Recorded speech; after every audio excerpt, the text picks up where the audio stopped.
Okay, there are just few more things we have in the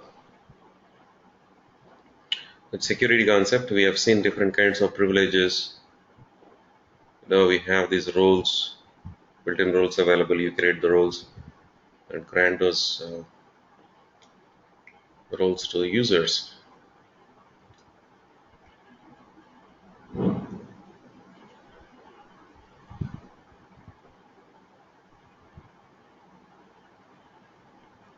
Have we seen creating roles yesterday?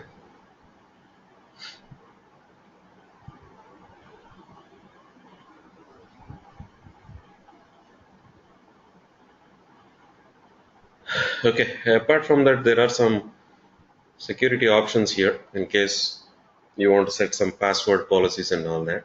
You just double click on the security here.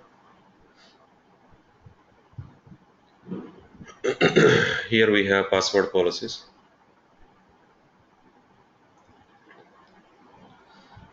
General password policies, you know these things like minimum password length you want to have, what your password should consisting of,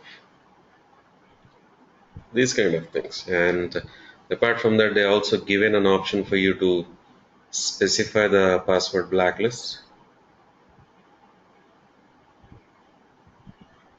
You can specify blacklisted passwords here. So if anyone try to give this password, it doesn't allow them to do that.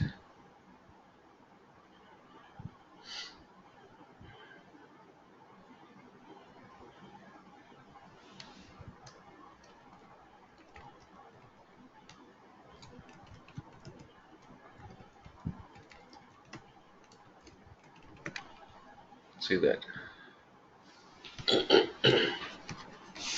So it's clearly showing that the password was found in the password blacklist.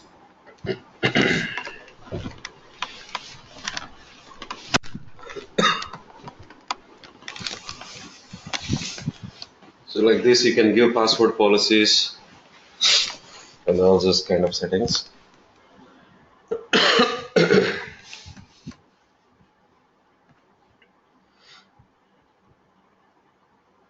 And then for more security of the data security purpose, so they have something called data volume encryptions here. So if you want, you can encrypt the data volumes.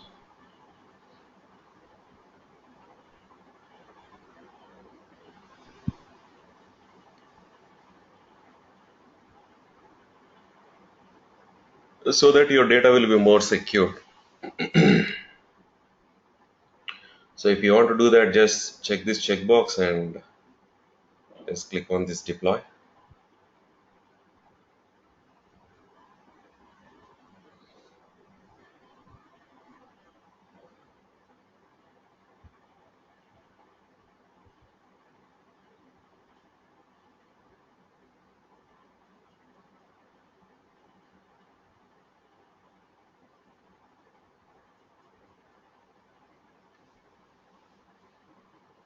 So I'm not doing it, it will take a lot of time. That option is there. Actually, sometimes they may ask you what is that encryption it follows. I'll just give you that information.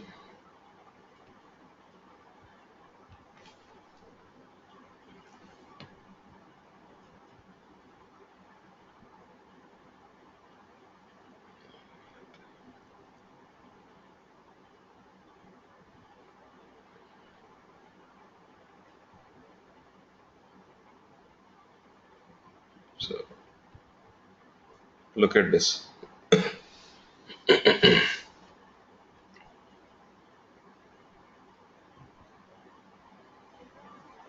Whatever that encryption followed is given here.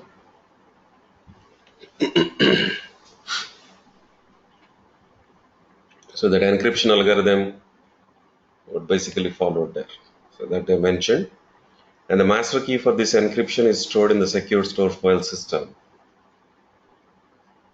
and it's generated when a new database is created. Whenever you install a new database, at that time only this master key is generated. So where do you find that? If you want to see that master key, so this is the path. You look at this path: slash HANA slash shared slash SID slash global, then security. Under that RSec SSFS. Here we have that one, that key, like this. So that's what the encryption key the database uses there. And this is the algorithm. But this encryption is only for data volumes. So remember that, because that's where you have maximum of your data.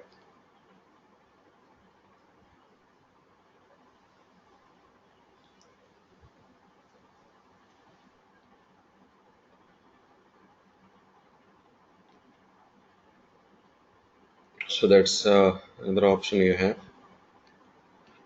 And this one is only when they're using that SAML security session markup language for SSO configurations, in case if they are using.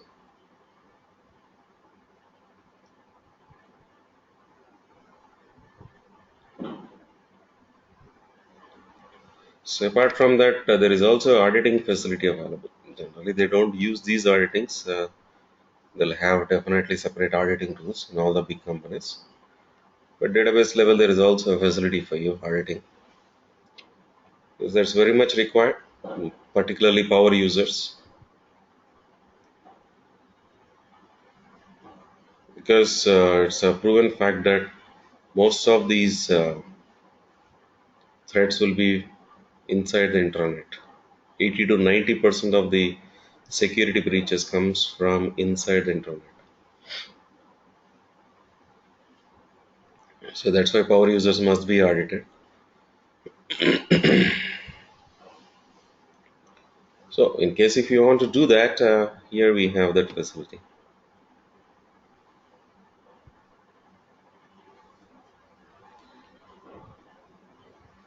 So you can define your audit policies here. Multiple policies can be defined. So whatever the audit policy you want to define, you can define it. Say example, on one of this table here,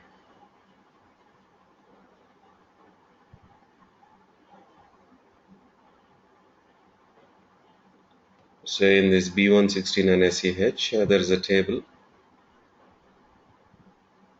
say tab 1.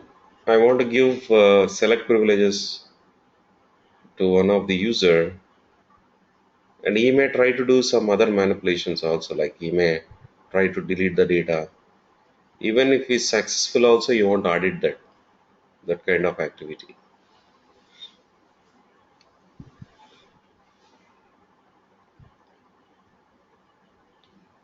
So how do you do that? I mean, successful activities you can audit, unsuccessful activities also you can audit. So just change this audit status to enabled, and default audit trail target you have is here there is something called syslog, which is default.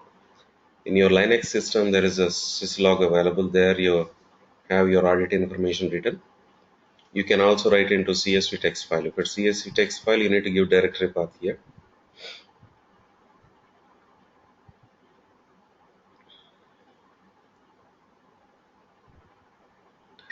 Or else you can go with the database table also. Like, so there's a built-in table with the name audit underscore log. So there your audit information is written. So on the right hand side, you have these audit level. Based on the audit level also, you can specify the targets. Like if it's an alert message, one target. If it's emergency, another target. Like that also you can give. So that option is also there. Otherwise, for all of them, you want to give the same target, you decide on that. Suppose if it's alert, you want to write into syslog. If it's emergency, you want to write into the database table, like that. The critical, you want to write into something CSV text. Can be all of them can be set. need not be different.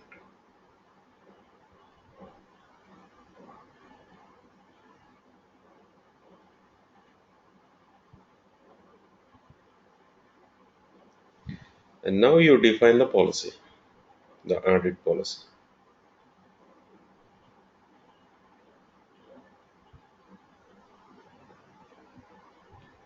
So to do that, click on this plus button.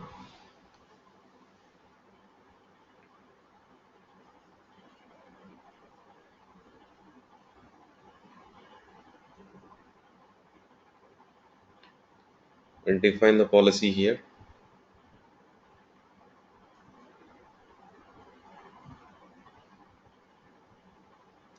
Any name you can give, policy name, making sure that it's enabled. If it's disabled, that audit doesn't work. What are the actions you want to audit? List of actions are available, you choose.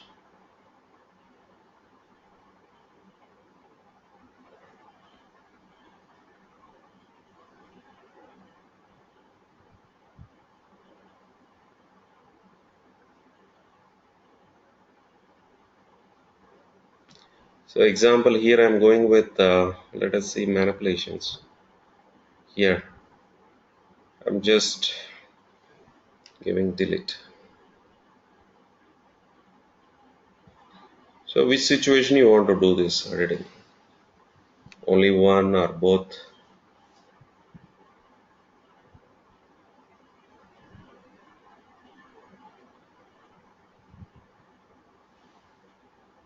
Successful, unsuccessful, all.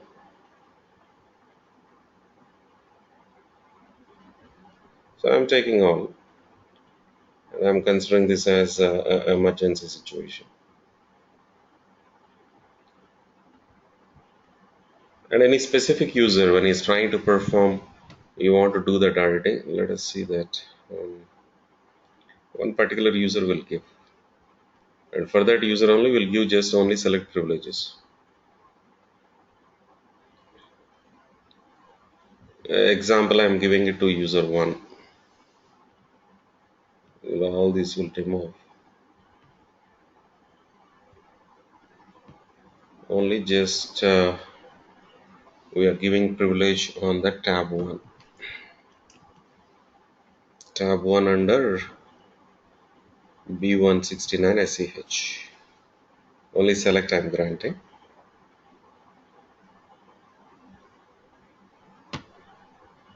So here user is that user 1.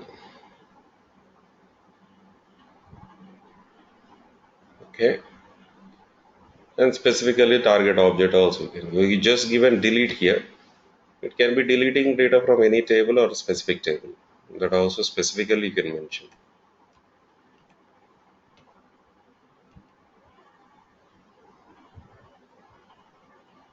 Okay, that's enough. You just deploy. Now audit policy is defined and it's enabled.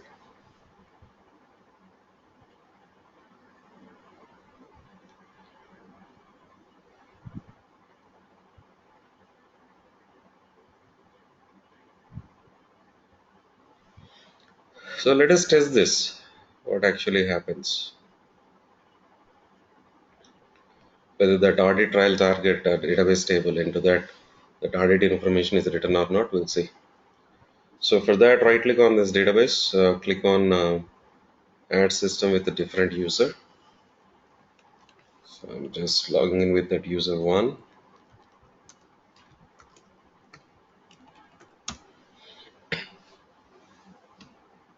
Now if you go to the catalog, it is user 1 here.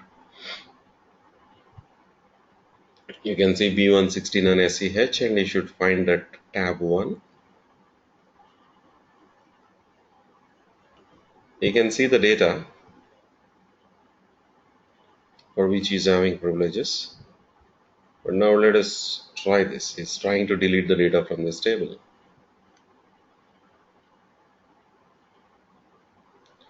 It's not authorized. That's okay. I mean, it doesn't allow, but Still someone, even though they don't have the authorization, they're trying to do something, maybe successful, maybe failure, you want to know that clearly.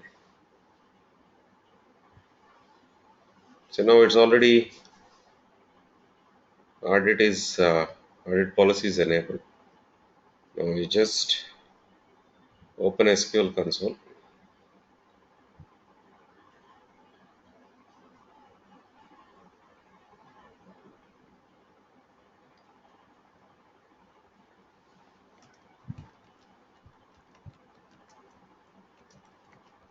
Just read information from this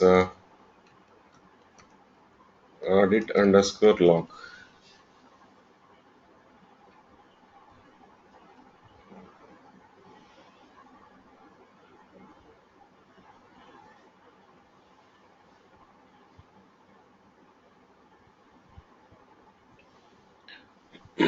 See the last one here. It shows clearly that user one and which host, which client IP tried all these things. What is the policy? Event is successful or not. That is event status, unsuccessful. Event level we are given emergency. So what he tried? He tried to delete the data from that particular table. Delete. That's what exactly the statement he tried to execute.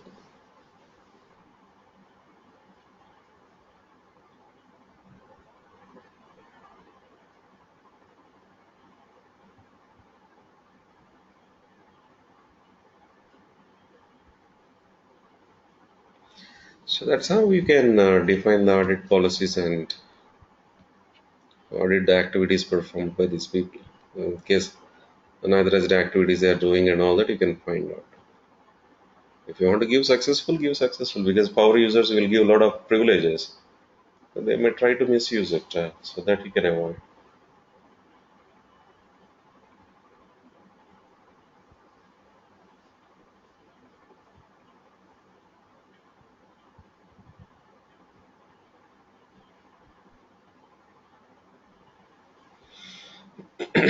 So that's another thing what SAP has given in the security part.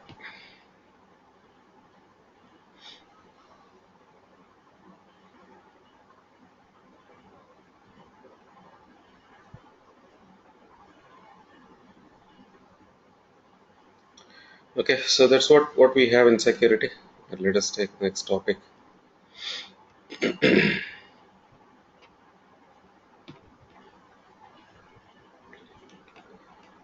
So the next discussion is on multi-tenant databases or multi-container databases.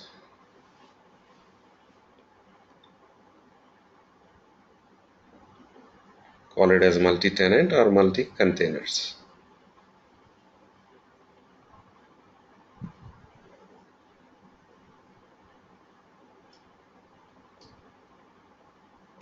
If you remember, at the time of doing installation of our HANA database, we are getting option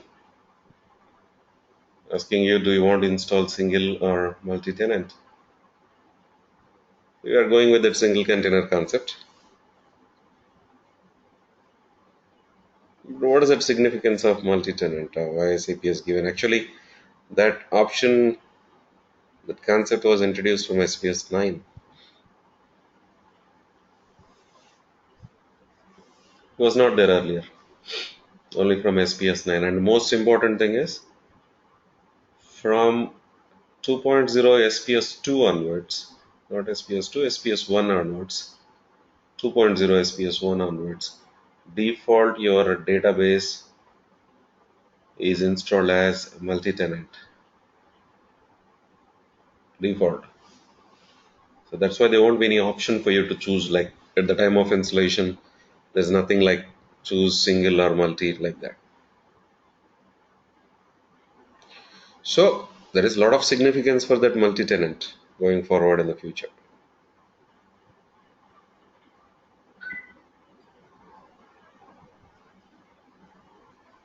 So briefly explained you if you remember what is the difference between single and multi-tenants. To understand this simply you need to differentiate between DBMS and database.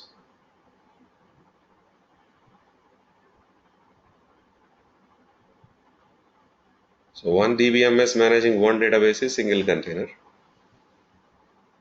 whereas one DBMS managing multiple databases is multi-container. Simple way definition is that.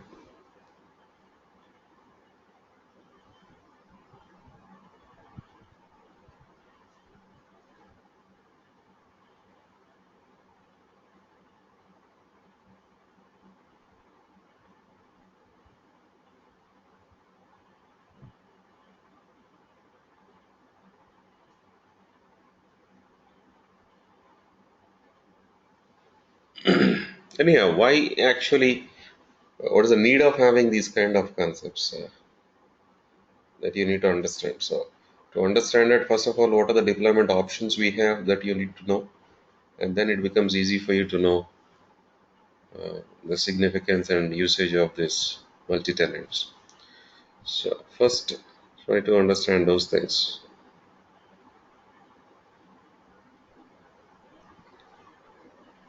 So, this is a default deployment scenario.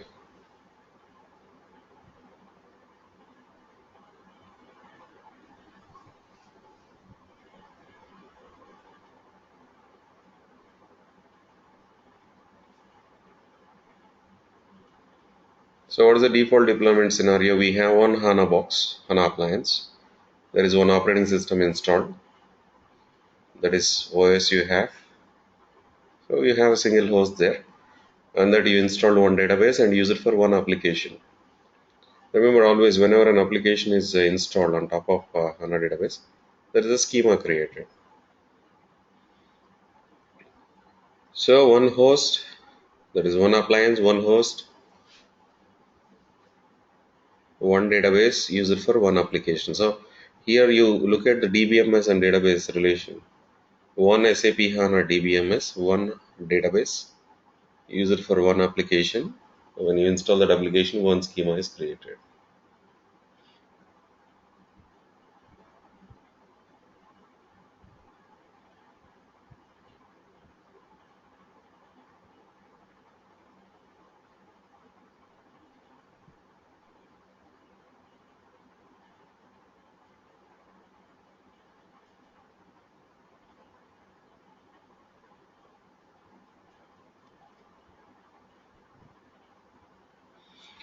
So this is straightforward scenario. Everyone generally they use it most of the times, but the specialty advantage you have is all advantages you have. Performance will be good, easy to maintain. Everything is good in this. No restrictions. But biggest key trade-off in this is the cost factors, the total cost of ownership. The TCO will be very high if you separately run applications like this. Definitely, it's high. So to cut down that. SAP has given other options like MCOD. It's also old concept, multiple components on one database. Multiple components on one database.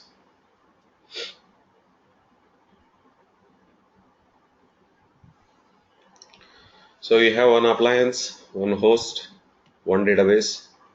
But on the database, two applications are installed. So two applications means two schemas in the same database. So that's what you can see here. HANA DBMS, one database, several applications, several schemas. Advantage, definitely the key benefit here will be TCO. TCO, total cost will come down definitely. But the key trade-off here, as you're running two applications, the same host, obviously, there will be definitely contention for resources, which may have a negative impact on the performance.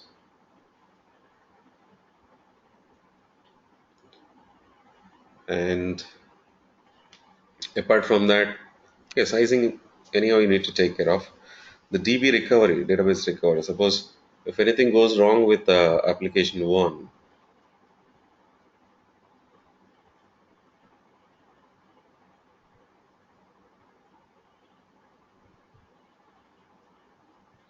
and then only that schema X you cannot recover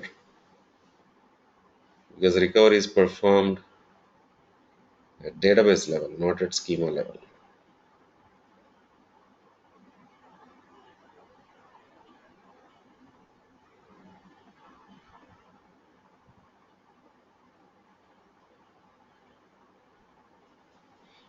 So that's the difficulty, and whether it's supported or not, production systems, you can see that note numbers are given. You can refer to that latest information.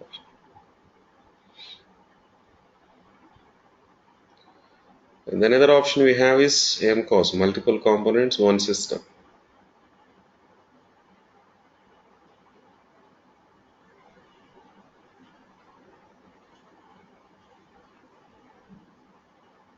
So here, if you see, one host, one appliance, one host, but two databases separately. Two separate databases we have. So we have more than one DBMS with each DBMS handling one database, and each of these databases are used for separate applications. The same thing again, TCO advantages will be there, but key trade-off here, as you're running on the same host, there will be a contention for resources. But if we compare with MCORD, this is a better option. Reason is you can do recovery of this database one if anything goes wrong with application X like that. So that's a benefit you'll find here. And then what SAP has done is they came up with this virtualization concept. So that if you want to avoid contention for resources, what you do on that particular host, you'll go with virtualization. You install hypervisor and you create different virtual machines. Each virtual machine will have its own host, operating system, and host name. And each of these hosts will install separate databases. So generally what happens is whenever virtual machines are created, each virtual machine they'll allocate the resources. Like virtual machine one, what is the memory, processor, and all that. So as they allocate the resources, there won't be any contention for resources. Problem solved compared to the previous one. So no negative impact on the performances and all that. Everything is good in this, but only thing is that additional cost of that hypervisor, that virtual server, that cost will be there. And it's officially supported by SAP. In fact, that's the one what they use in the cloud environments, in all the cloud environments.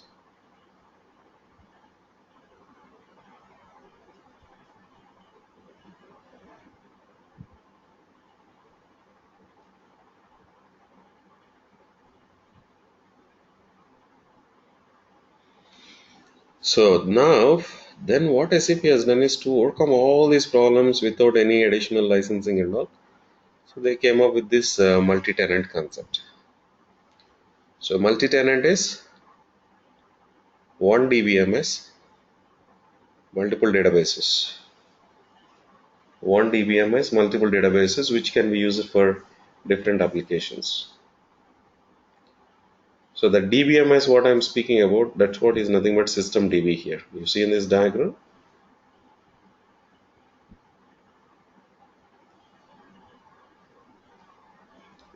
System DB is nothing but DBMS. That's a management system.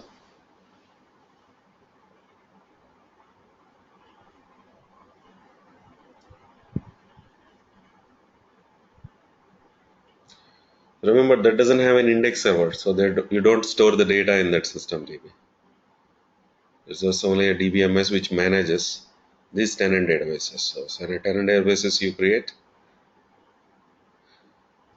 the flexibility you have is, see all this strong separation of data and users, backup and restore available by tenant database, resource management by tenant database. Each tenant database separately you can give resources. No contention for resources. Recoveries you can do separately. Each tenant database is used for different applications. Users are separated clearly. All the benefits you have with this.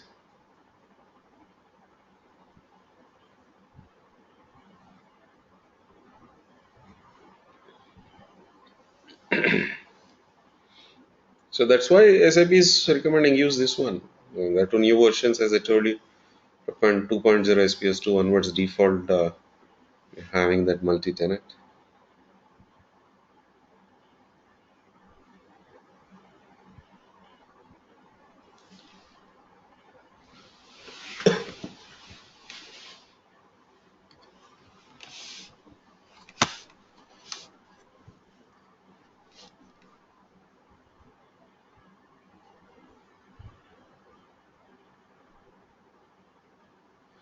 Okay, so let us see how this multi-tenant database can be installed. Then I'll show you all the things like how to take backup, how to work with that and all.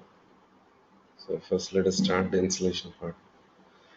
It's nothing special. It's like how you install normal database, same procedure you need to follow.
Same process, run HDBLCM.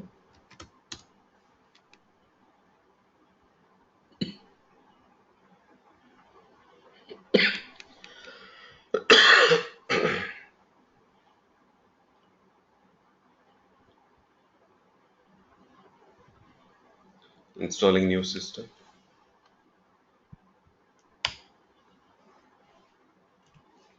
Just selecting server.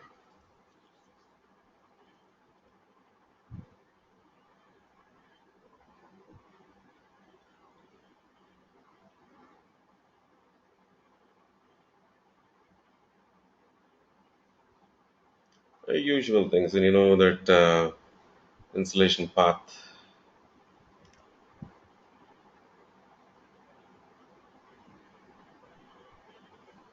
And then host name.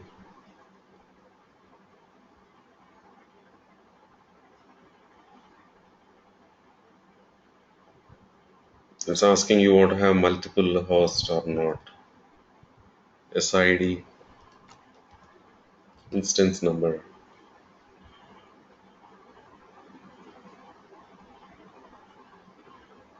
As worker groups, leave it. That's not mandatory. Now here it is asking for that singular multi.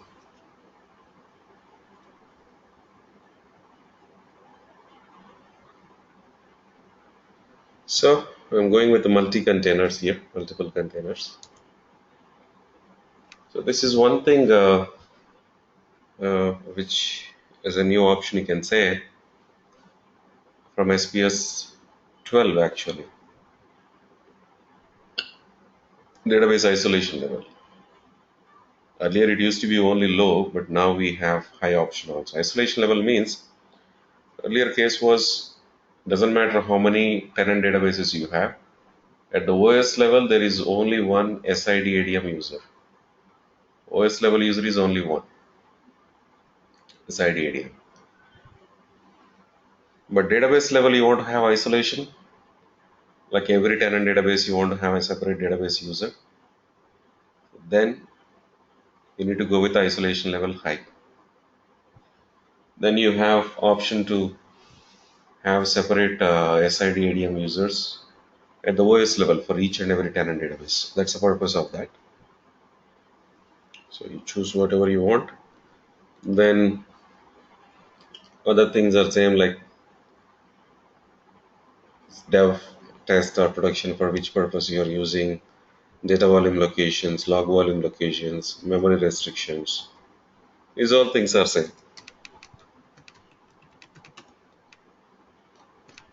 SID ADM password you confirm it. System user password you confirm it.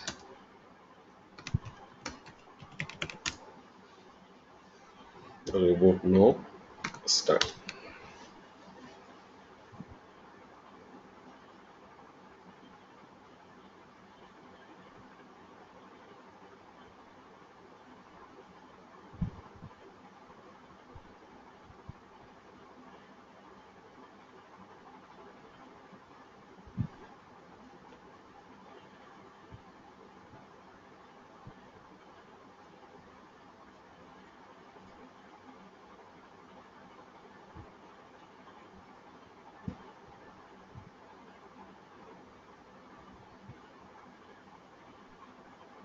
So installation started there.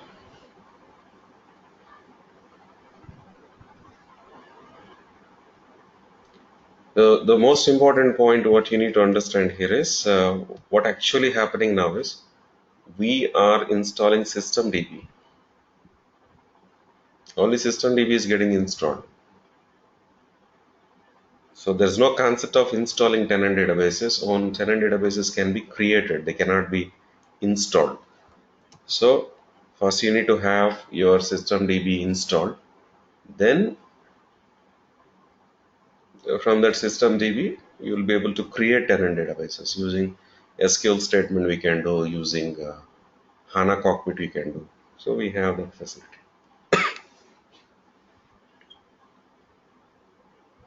like that.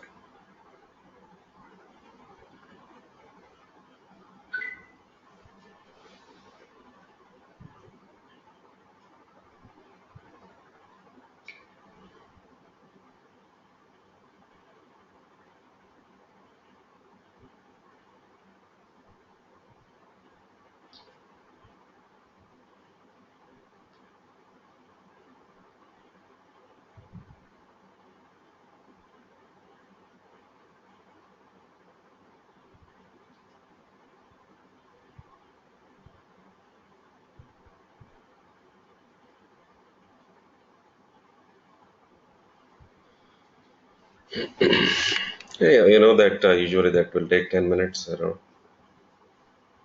So once that is done, then you'll be connecting from this HANA Studio.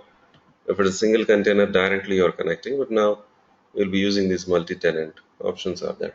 First, you need to connect to systemdb. So then,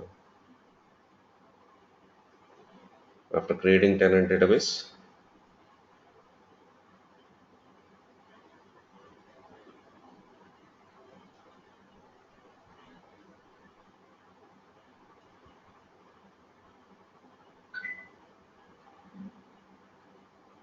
you can just add those tenant databases and work with them like that.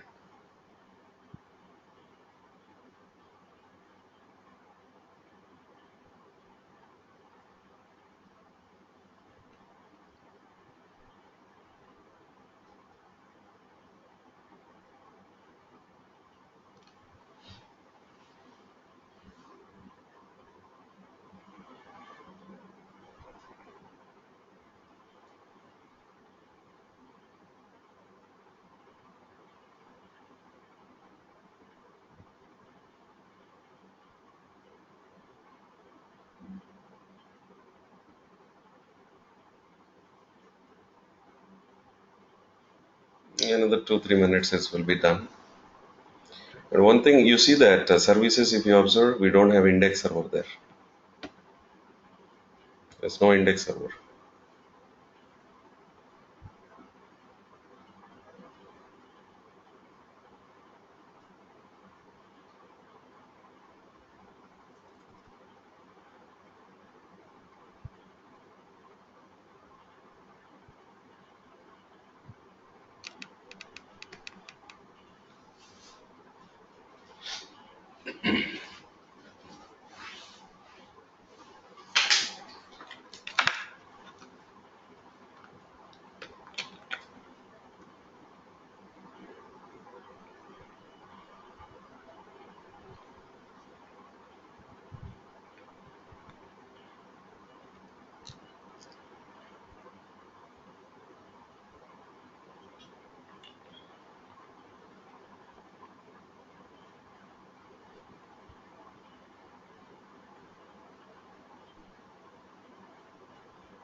Okay. Meanwhile, just let us add this.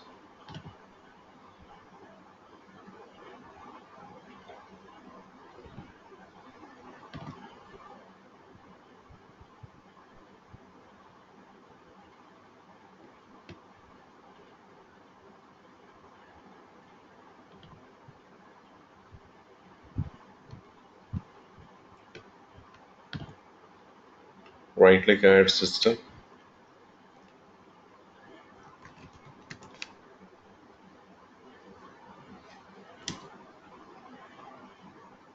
What we are given here, 01,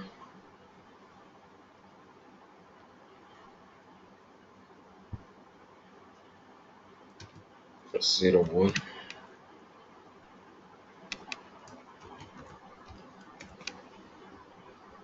You need to select multi-containers. So you're connecting to system DB. Remember that.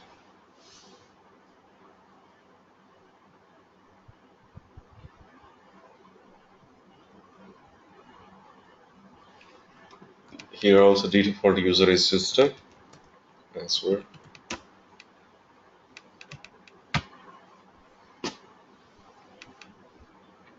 So it will show you clearly that as a system DB. You can observe that.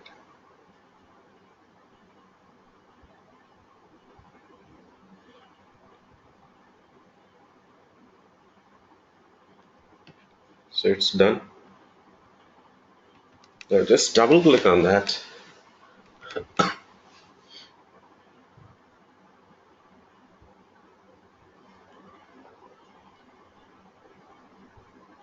Go to landscape. Here you can see the services.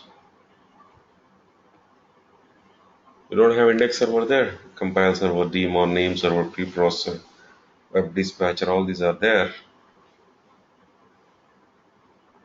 And you don't find, anyhow, here there's doesn't make any sense having access engine. But in tenant databases, remember, whichever you're going to create, there will be index server because that's where your data will be stored. And that's what you are going to use for applications. So you want to create your tenant database, you can do it in two ways. You can do it in HANA Studio just by using a SQL statement or Cockpit, either of those two options.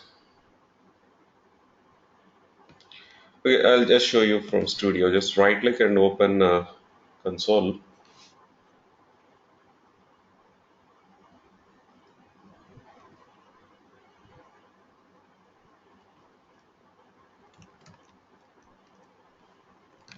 Just you need to write create database db1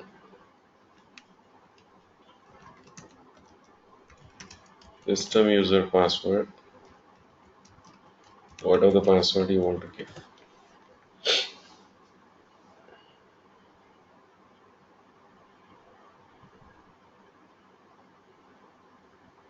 That's it. It's a pretty simple statement. Execute it.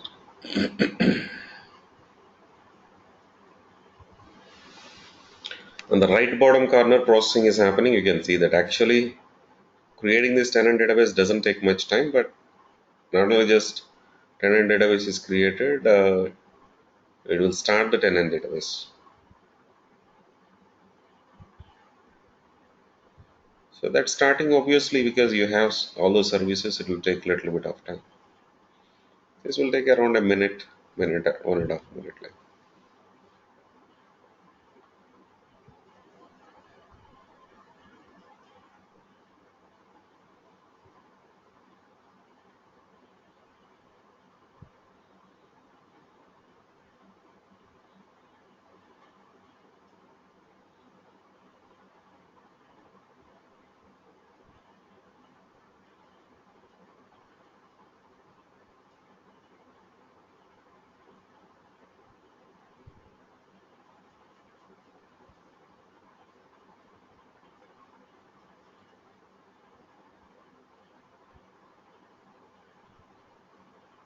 See that 1 minute 9 seconds is taken, it's completed now. So tenant database is created. You want to connect to the tenant database?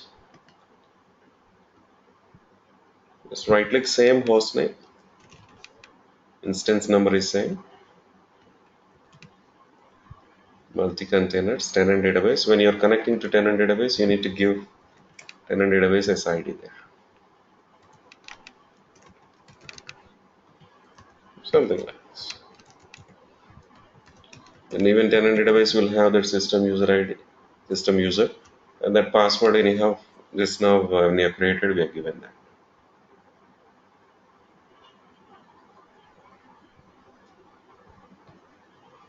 And just looking at that database, we can easily identify that's a tenant database, DB1 at MCD.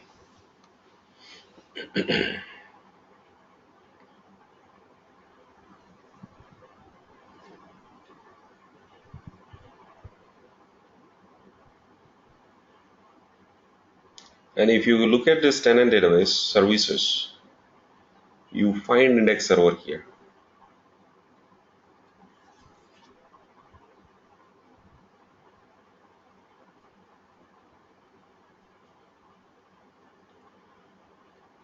But one thing you can see is this Access Engine. Access Engine is not available there. So whenever a tenant database is created, default remember that Access Engine is embedded into index server in tenant databases.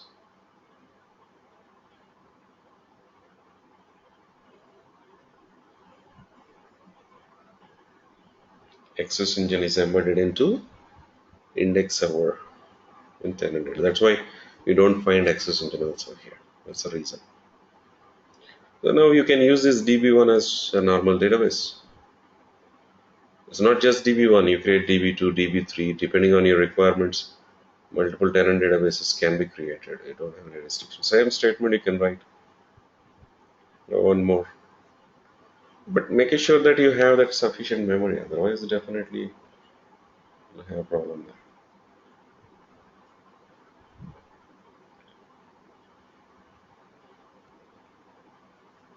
Okay, so that's how install and then create tenant databases.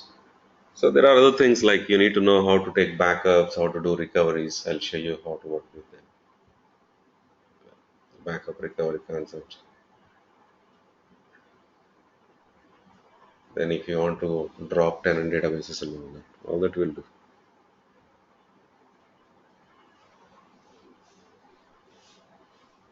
So then I'll show you in the next class. Monday we'll see that. And another thing, just remember, just